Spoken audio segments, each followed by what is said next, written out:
Have you ever had the feeling that your voice somehow gets stuck right here in your throat, that you want to say words but you just can't get them out? If that's the case, this episode of Talk Shop Interviews is for you.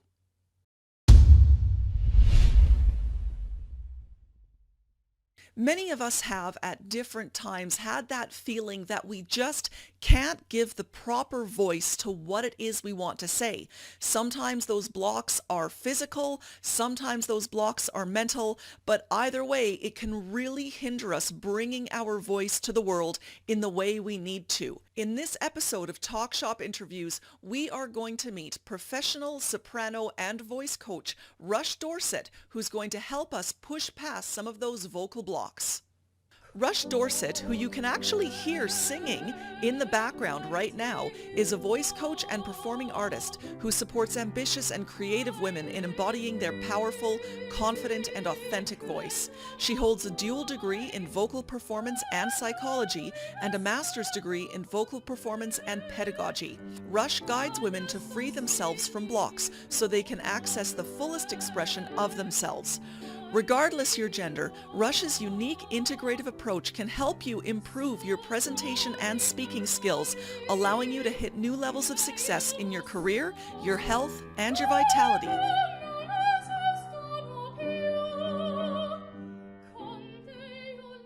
Welcome to Talk Shop, Rush. I am very happy to have you on board here because you have such a particular niche in terms of voice coaching. You know, like when I'm dealing with people, I'm usually dealing with stand up, how to compose and deliver the presentation.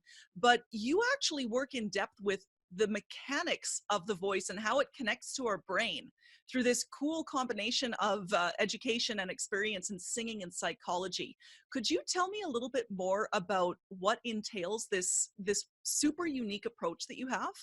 Absolutely. It comes from my background as a singer and a vocalist in general. And so I studied vocal pedagogy. So how to actually teach the mechanics of the voice, train the voice to perform on stages, to resonate optimally is what we call it in pedagogy.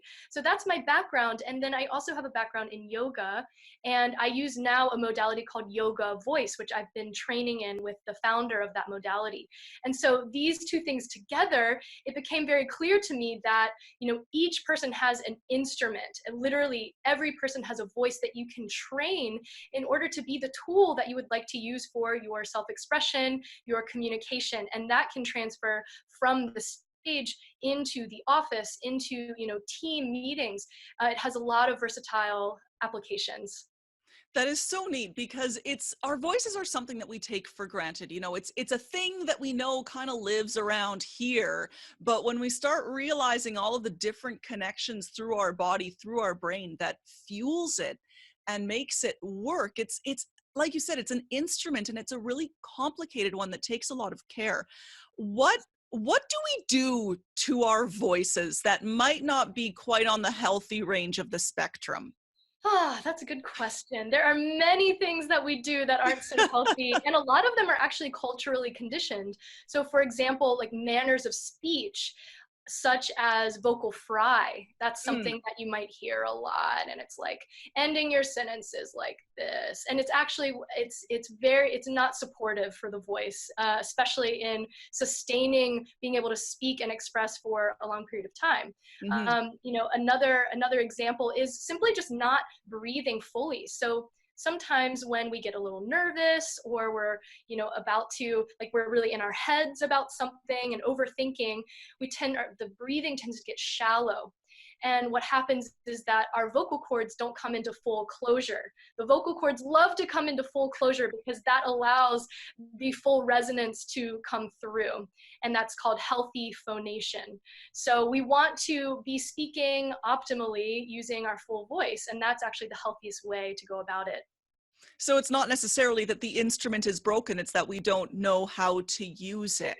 Exactly, exactly. And interestingly, actually whispering, or basically any type of vocal activity that's not using the full range of the voice is not as healthy. As Mm. so, for example, like holding back your voice is actually creating a weakness in your voice. And Very fascinating. do some of these problems ever get created from how women in particular, because this is a topic that really hits women hard, how we're told to use our voices? Because I mean, I get clients coming to me saying, "Well, I've been told that I need to speak in a lower tone."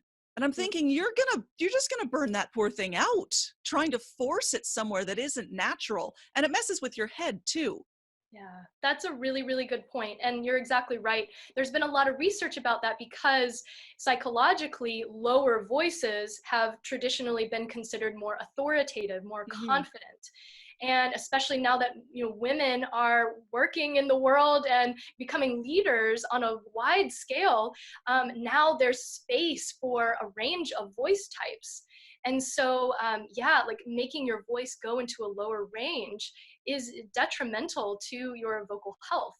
And so, learning how to inflect the voice and use it expressively and actually find where your voice is optimally resonant, that's your place of alignment. And that is the healthiest for the breath, it's healthy for the body, and it's healthy for the voice. Everything's all connected. And of course, for your mindset, oh my gosh, because you're speaking from an authentic place. For sure. With more women going into leadership positions in the corporate world and the not-for-profit world, really across all sectors, have you seen an increase in maybe a bit of urgency in terms of the number of people who are seeking out voice training such as what you offer, or who are exploring these issues? Have the numbers changed? Are there more who are looking? Is it still not really hit that tipping point yet? That is a good question. So I don't have the exact statistics on this question. I would be so curious to find that out. But my experience, especially being in this field, is that Mm. yes, there is quite a demand for it, especially in corporate world, and women who are entrepreneurs who are starting their own businesses as well.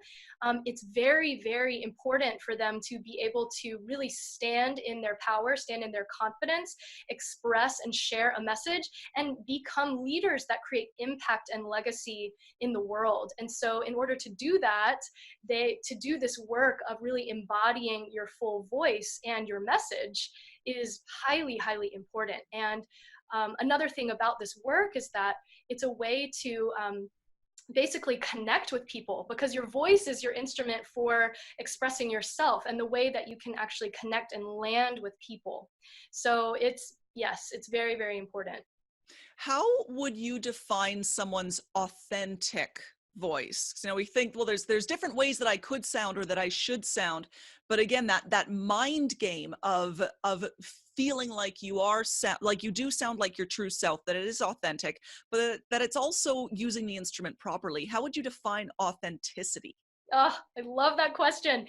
This is something that I am endlessly exploring. And the truth is, I don't have the exact answer, and I don't think anybody truly does. Mhm. But the cool thing about it is that humans are very intelligent and very intuitive.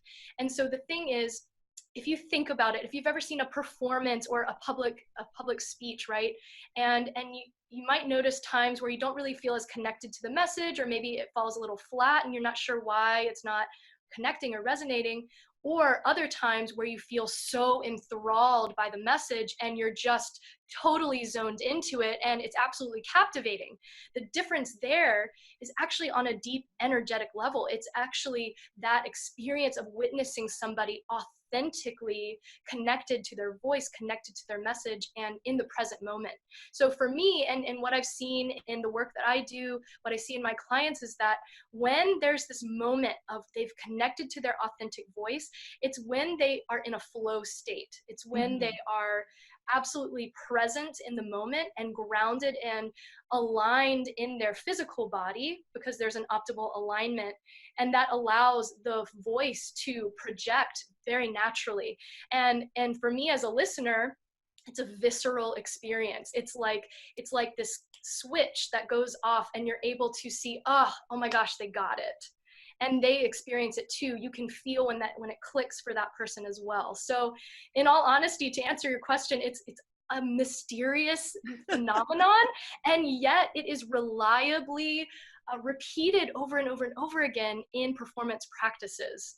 Well, I think that's what's so desirable about it, and one of those things why people, it's almost like we have a yearning for it, is I believe that most people have experienced at least some point in their life when they were vocalizing, like being heard authentically like that.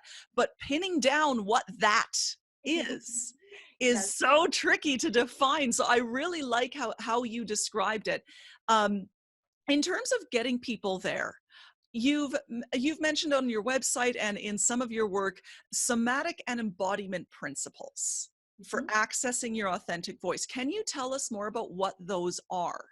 Yes, absolutely. So when it comes to accessing your authentic voice, the most, just like you said, we can't pin it down exactly, but you can create the conditions for it to occur.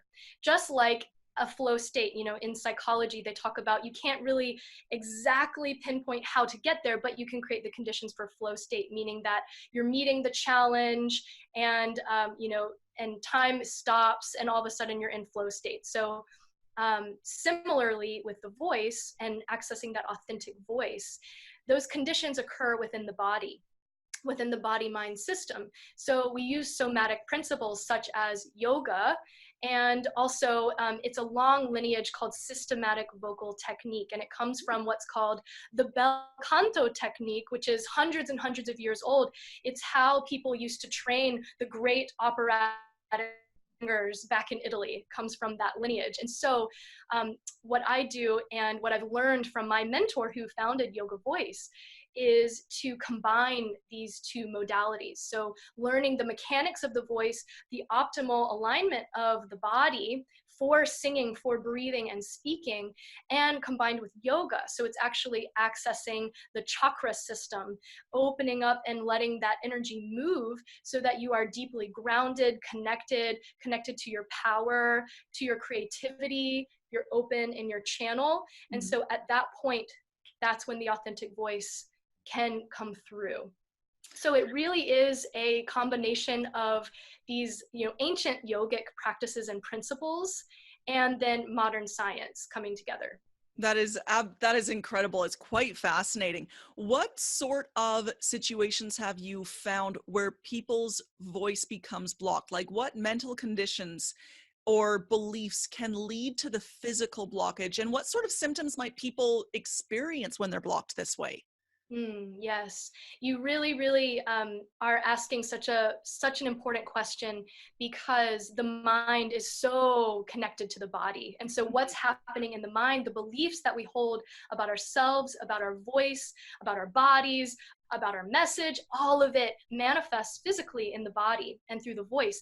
And so the beautiful thing about this tool, Yoga Voice, is that you can actually listen to a voice and understand what part of the energetic system is a little bit out of balance, and then bring the body back into balance to correct that. So let's see, can you remind me of the original question? Because I went on a little bit of Oh, no a worries. It's tangent all there. no. Well, I think we're still on track. I'm sure people watching will.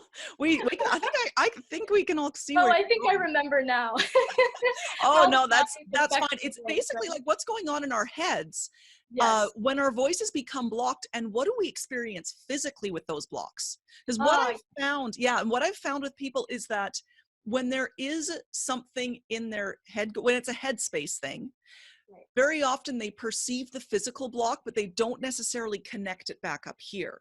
So it's kind of like, what are the warning signs? Yes, yes, exactly. So warning signs can be feelings of constriction in the voice, especially, or easily getting fatigued. Vocal fatigue is actually a very serious type of pathology that can occur. So vocal fatigue, feeling tension, feeling tightness in the jaw, shortness of breath.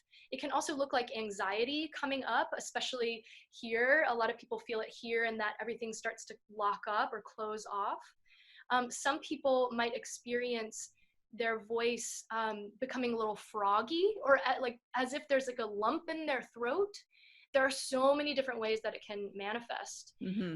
And so when you're actually able to go deeper and look at what are actually the beliefs that are underneath that might be causing this tension, this dis-ease to occur in the body.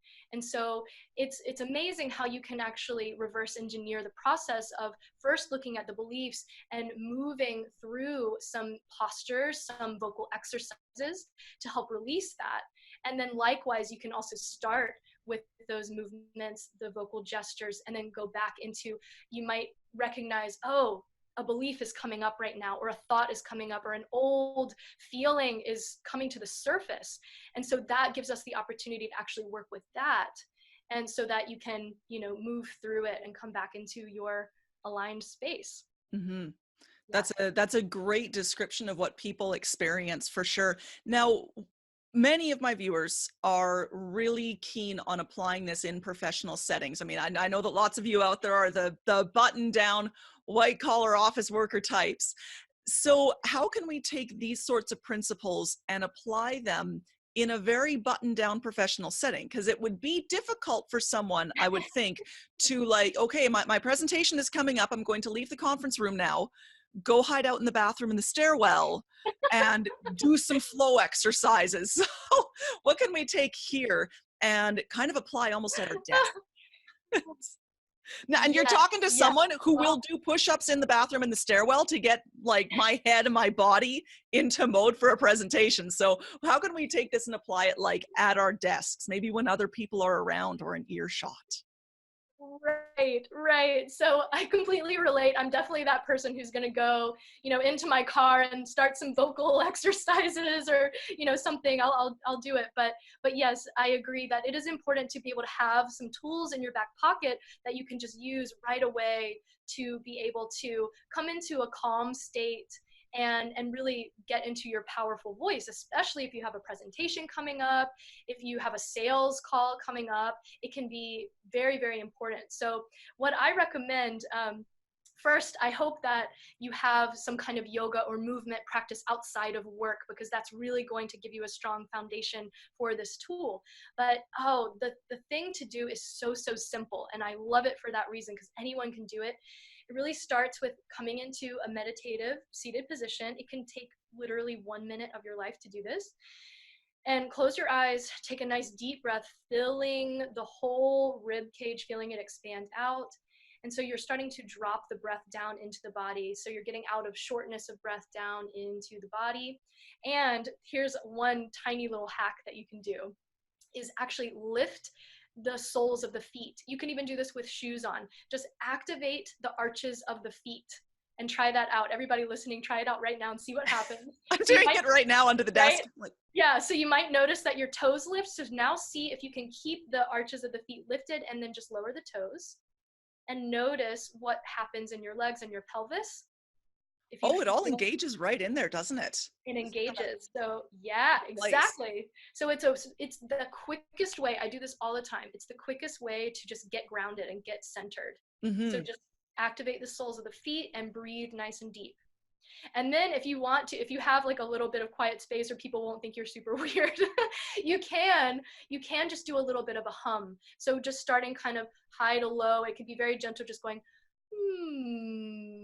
and just starting to feel just a little bit of vibration here, just kind of warming up, waking up the voice. And you can do those small little gestures. And so that's a great way to wake up the voice. So that's what I would recommend for somebody, seated at their desk. They want to get, ready for speaking or sharing their message, or even just getting grounded and centered again. To Yeah. do that breath, root, and then just a little bit of a voice exercise.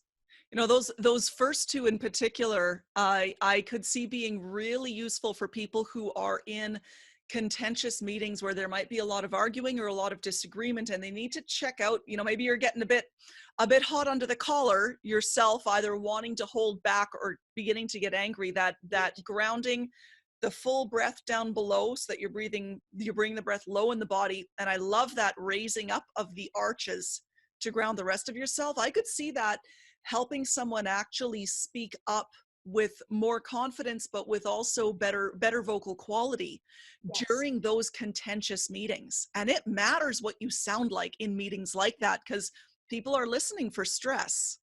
They're absolutely. listening and Oh yeah, responding like, have I got her? Have I got her?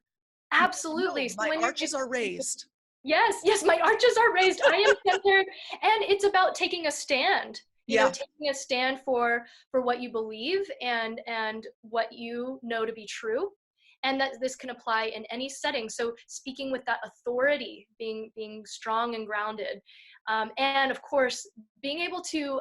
Sometimes what happens when we're nervous or feeling a little tension is that the jaw can start to tighten. So just notice if you're doing that and see if you can just relax the Mhm. jaw when you're in that meeting. Just kind of let it go and see what happens if if you start to speak and your voice is getting a little high or a little squeezed. That can happen sometimes with some stress. And so just dropping the shoulders down and just keeping everything really grounded. Now, this is so good. I'm loving every minute of this. I am a huge fan. I'm going to geek out for a minute here and invite you Yay. to geek out along with me. Not like we haven't already, but let's take it further. I'm Yes. a huge fan of interdisciplinary practice. I love it. So you take skills from one area of your life that may seem kind of disparate and apply them to something completely different and Mm. kind of enrich your whole skill set that way. So you are a classically trained opera singer, you are a performance artist. What are some of the top lessons related to voice, related to making yourself heard, that you've been able to take from that part of yourself, from that music and opera world, and kind of apply it to the business world and the professional settings that you've worked in? I love that because this is my life's work of applying like everything I've learned in that field to, what we're doing now. So thank you for asking that question. And the biggest thing that comes up for me to share is that being an opera singer has taught me to not be afraid to be heard and take Mhm. up space. So, like, I'm sure some of you have that idea of, an opera singer.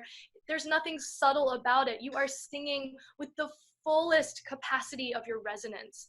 And the cool thing about that is that when you're singing with that fullness in the voice, it feels amazing. First of all, there's something so incredible about that experience, and it's grabs the audience. It's enthralling. So I think another thing that I've discovered is to not hold back my voice and my truth in any way, because it's actually of service to project and resonate, physically and metaphorically. So that's my invitation to you, or like the little piece of wisdom I want to bring is really own your voice and own your message, and know that it is making a difference for people, and that holding back is actually, it's not serving you, it's not serving anyone else. It is good for your voice to It's take up space, it's good for to your voice to fill take up it. space, and people want to hear, like in the audience, they want you as the performer to shine, and all of us are performers in our lives. Yep. So yeah, You absolutely. need to be heard around the table. People need to hear you. That's why you're doing the work you do. That's why you're good at it. So take up the space, Take up let the it out, space. raise the arches. That's going to be my thing for a little while now. Raise the arches. There we Yes, go. yes. And I'll say another little level to that, which is, yes, take up space, be full, be resonant, shine bright.